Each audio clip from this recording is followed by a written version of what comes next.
A lot of news heading into the weekend that we want to get you caught up on. But first, we do have breaking news tonight. A business has been evacuated on Mack Road near Highway 99.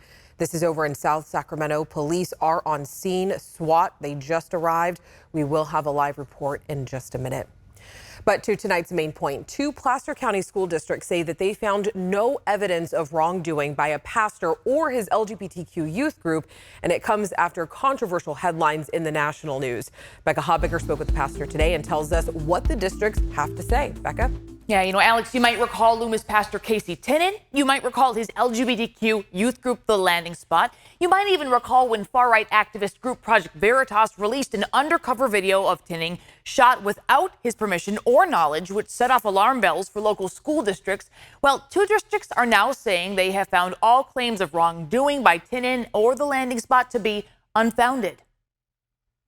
Pastor Casey Tinnin of Loomis Basin Congregational United Church of Christ founded and leads The Landing Spot, a non-religious support group for LGBTQIA+ youth and their parents in Placer County. There are very few places where queer kids in this community have the ability to just be with other kids like themselves and to just be in a space that is safe and supportive. For several years now, The Landing Spot has operated as a student group in the community and at a number of Placer County high schools. But in March, Tinnin became the target of a hit piece by Project Veritas, which considers itself a journalism organization. Critics call it a far-right activist group. Tinnin is shown in an undercover video taken without his permission or knowledge. He says he was led to believe he was speaking with parents of trans kids who were seeking his advice. The piece is called California Reverend Says It Is Critical to Discuss Sexual Identity and Gender with Children at a Young Age, admits parents would be upset if they knew their queer kid was coming to me. After it hit the internet, critics and supporters spoke out at this Roseville Joint Union High School District School Board meeting. The solution is not putting a wedge between parents and children. Having children lie and attend secret meetings is not the answer. They made a very good man seem like a very bad man. 2 other districts, Western Placer and Placer Union, announced they were launching investigations into The Landing Spot and Pastor Casey.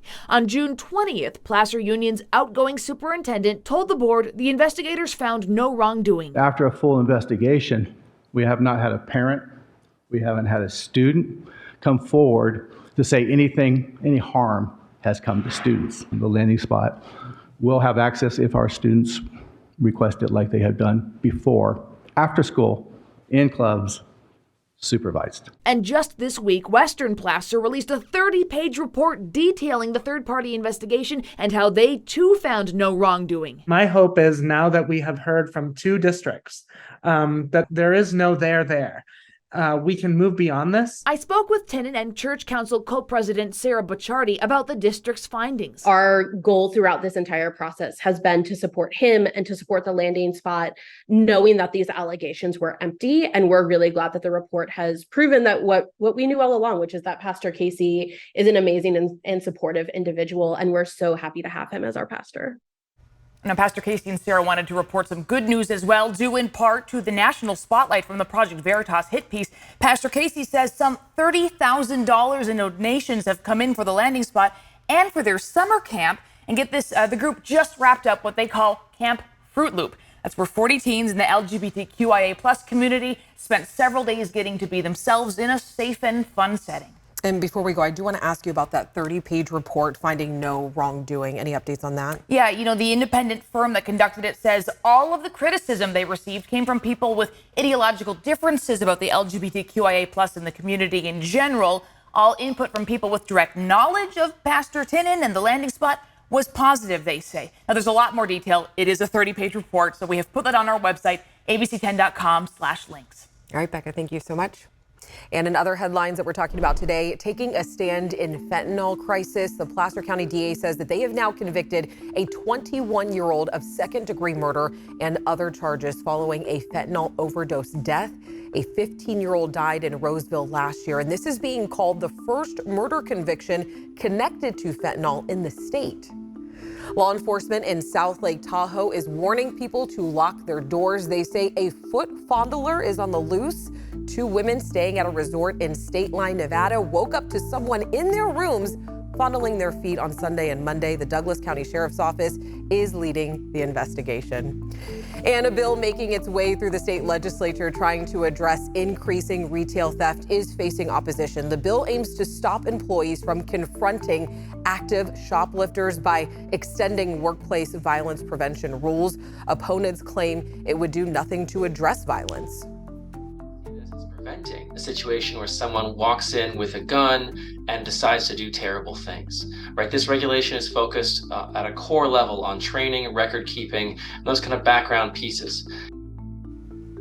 Business communities, cities, and counties across the state, and even school superintendents believe this bill will not actually do anything to prevent violence and will only add more to their workload. And we want to get back to that breaking news, a big police presence on Mack Road. Our Garshpal Sangha joins us live with what we know so far. Good evening. Good evening, Alex. And this scene is very much active here. And we're over here by Mack Road near 99. But this scene is mostly here within this shopping center here. Just a few minutes ago, SWAT arrived. But this whole perimeter of this McDonald's here, we have Sacramento police surrounding this area. So every few minutes we hear a Sacramento police officer using a megaphone telling whoever is inside that McDonald's to come out. Now we have very limited information, but what we do know right now is that officers are trying to get the person who is inside to come out. We're told they were called out to the scene of a possible armed person inside of this McDonald's near Mack Road and Valley High Drive, again just right next to Highway 99. Now officers say the business has been evacuated and so far no one has been injured, but they're on scene to try to get that individual out of this McDonald's. So we don't have a lot of information as to whether it's a man or a woman, but this is a very much active investigation and an incident as they believe this person might be possibly armed. So we'll try to get some more information here as SWAT arrives. They're going to try to continue to do their work to see if they can help this incident come out safely here, but they're going to be out here on the scene. But luckily the surrounding roads aren't being impacted too much, but it's mostly within this shopping center. Alex. Yeah, gosh, Bob, thank you so much. Coming up next on To The Point, we're following up on a story from last night. Another department is created in Sacramento County to try to solve the homelessness issue, how it will impact these empty Safe Stay sites. We're looking at the jet stream bringing some cool air over Northern California, how long this will last, and when we can expect triple digits to return. Well, if it's one thing that we're happy about for this weekend, it is definitely the weather. Cooler temperatures are coming our way this weekend, Carly. It's going to be a nice weekend. So nice compared to what we just dealt with. I mean, we've been seeing triple digit heat back and forth and also looking at some cooler temperatures returning. So that's something to look forward to as we're in July in the midst of summer. Right now in the Big Mountain backyard, we're seeing those temperatures in the upper 70s to low 80s in the valley, 87 in Marysville, 73 and sunny in Tahoe. Mild temperatures this weekend, well below the average of 92 that we usually see this time of year. And windy conditions will continue this weekend. We'll see about 15 to 20 mile per hour winds in the valley. And then the gusts, though, could get as high as 30 to 35 miles per hour, but mostly centered through the Delta spots and areas into the coastal range. But we'll see that major heat up on the way as we get through next week. So enjoy it while it's here. We're currently looking at a low to the north that's circulating a bit of moisture to the northeast portion of the state, and a few of those lightning strikes have been moving through there. But for us, we've been pretty clear and calm. Some clouds along shore and onshore flow of air also moving into our area. The only watches and advisories we're seeing in place right now is for this flood advisory through the high Sierra spots near Yosemite and Mammoth, as we're seeing that till 4 p.m. on Saturday. Because of that snow melt and that heat, it's causing cold, fast, and high moving water. So again, please be careful if you're going to be out there, out and about near waters and streams. Please just use caution. Stay away. You don't need to feel the water. We know it's cold. We know it's moving fast. Taking a look at the winds again, 15, 20 mile per hour winds today, tomorrow, and then again onto your Sunday. We'll continue to see the stronger breezes pushing through, limiting some of those temperatures for us into those 80s. So for foothill spots, mid to upper 80s out there, 80 in Truckee, 77 South Lake Tahoe. And for the weekend, very beautiful, but low 90s Monday. We jump into the upper 90s for those next 3 days, Tuesday to Thursday, triple digits the following weekend. Coming up, a World Cup with a message. Organizations from around the world are gathering at Sacramento State using soccer to help the homeless. We're back after this. We want to get back to that breaking news. A big police presence on Mack Road. Our Garshpal Sangha joins us live with what we know so far. Garshpal. Alex, more and more police resources are starting to show up on scene, and they're actually expanding the police perimeter here. But that second SWAT truck just arrived here within the past few minutes. We actually have I don't know if you can hear, we have the Sacramento Police helicopter is on scene monitoring the situation here, but police officers just continuing to talk with whoever is inside to come out safely. The little information that we do know is that Sacramento police say that the officers were called to the scene of a possible armed person at a McDonald's location near Mack Road and Valley High Drive. That is right next to Highway 99 here. Now, police say that the business has been evacuated, and so far there are no reported injuries to talk about. So officers are just working to clear the scene to try to get this person to come out, make sure that nothing happens, but obviously more resources are coming out to try to get this person to come out. So possible armed person inside, so far no injuries. Alex? All right, Garshpal, thank you so much. Of course, we will keep you updated on air and online at abc10.com. All right, now to our next story. Last night, we told you about the county's response to the newest Sacramento County grand jury report, calling the county's response to homelessness an endless loop of failure. And part of their change response is creating another department to handle 4 things: outreach and engagement, shelters, rehousing, and connecting resources. And that includes overseeing these safe stay sites at Florin and Power Inn Roads and at East Parkway that have sat empty for months. And they are now expected to open in October. We're hearing from the new director of the new Department of Homeless Services and Housing. Here's what they had to say. My department is responsible for standing up and delivering sheltering programs, including those that are called out in the partnership agreement. And the big takeaway from the grand jury report was that there was a lack of collaboration. The grand jury also recommended appointing a new deputy county executive to oversee budget and policy implementation. As the homelessness crisis grows in the state, a first of its kind event is happening at Sacramento State, and it's helping raise awareness and shining a light on possible solutions. And it's called the Homeless World Cup. Refugees and people who have experienced homelessness around the world are competing in rounds of street soccer. And this is the first time this event is being held in America.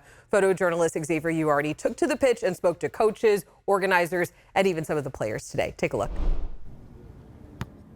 Soccer was always a big part of my life. Since first time I played, I got stuck on it. I came to Sac State on a scholarship and played it here in college. Did really well, wanted to go professional. And the Women's League had just started, and then it folded very quickly. When I graduated, I landed in the fold. Few things was I was not prepared to not be playing anymore. And I did not realize how much soccer was doing for me already. So when I stopped, there was a lot of stuff just from my life, and then I no longer had the thing that was kind of grounding me. So I kind of leaned into drugs and alcohol heavily. We simply use the football as a way of engaging homeless people all over the world. Homeless people, people who are very poor, are marginalized, have very low self-esteem, no confidence. And so we're building that up in the first stage. So we're turning them into soccer players. 80% of the players had changed their lives. It's the first time in the USA that we've had this event, first time in Sacramento. It's been very difficult to get this event on after COVID. It hit us badly because we were in the worst place, international events, international travel, everything shut down. So it knocked the organization badly, if I'm honest, and our, being homeless in that situation wasn't good either. Sac State prides itself on being an anchor institution, and so the work we do is with and for the community here. And what better way to showcase what we have here at Sacramento, but also how we're making an impact and a difference in the community than to bring this world-class tournament to be played here, to bring players from across the world to see what Sacramento State is like. I feel really good and very proud. I'm proud of them, and that we've created something that's impactful. And so that's my profit, if you like. That's why I'm involved, to see that, to hear these stories. I'm always kind of saying to people, it's not the big things, it's small little things. If we all do small little things, we can create a big change. And that's what's happening here. And more than 70 grassroots organizations are brought together through the Homeless World Cup. They connect more than 100,000 homeless people across the globe. And the games get underway tomorrow. There is an athletes parade at 9 a.m. followed by an opening ceremony. That kickoff starting at 10 a.m. and then the finals will be held on Saturday, July 15th. We do have all this information on abc10.com/tothepoint. Still ahead, it's Friday, so you know we're hitting the back roads. We're heading to a local ghost town. Coming up next.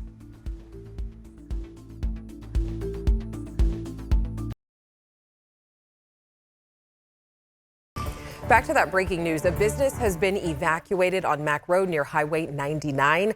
Police and SWAT are on the scene searching for an armed suspect. No one has been injured, and we just learned that Mack Road is now closed in both directions. We are staying on the scene, and we'll have the latest coming up tonight at 11. And every Friday, you already know, we hit the back roads of California. And this week, we're taking a little closer look at home. John Bartel takes us on an abandoned highway leading to a suburban ghost town in El Dorado Hills.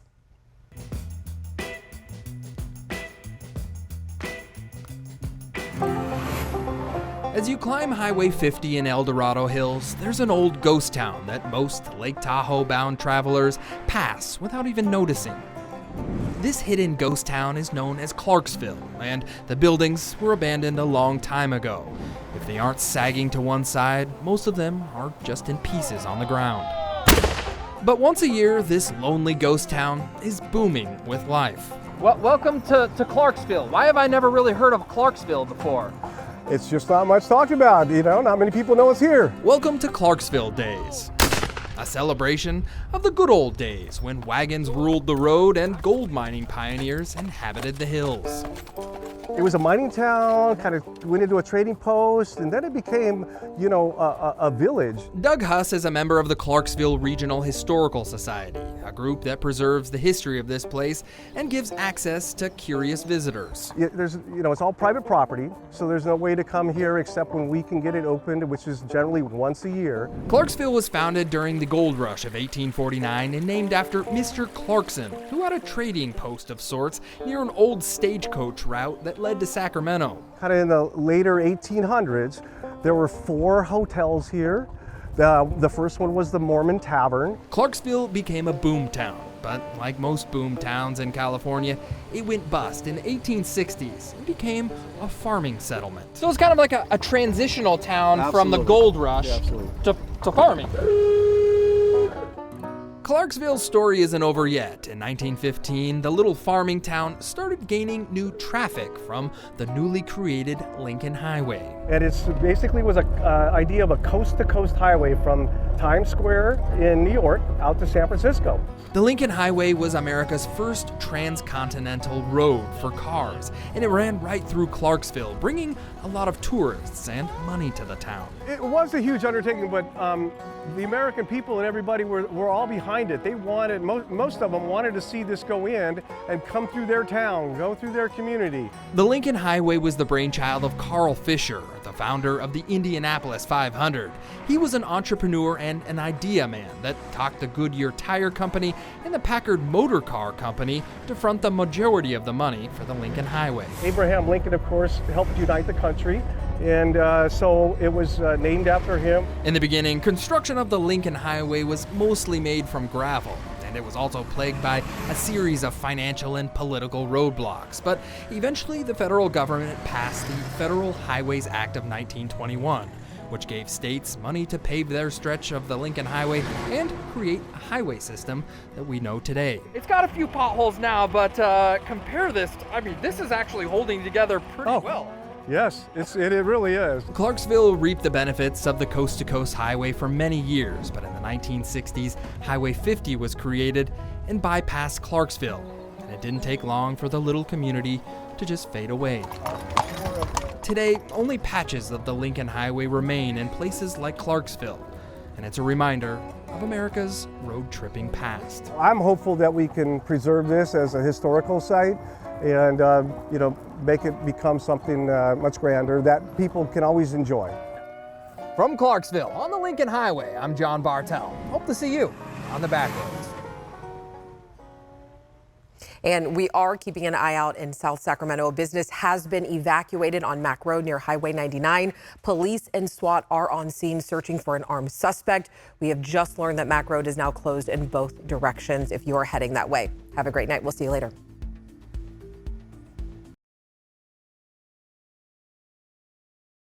Hey, it's Alex. Just wanted to say thank you so much for watching.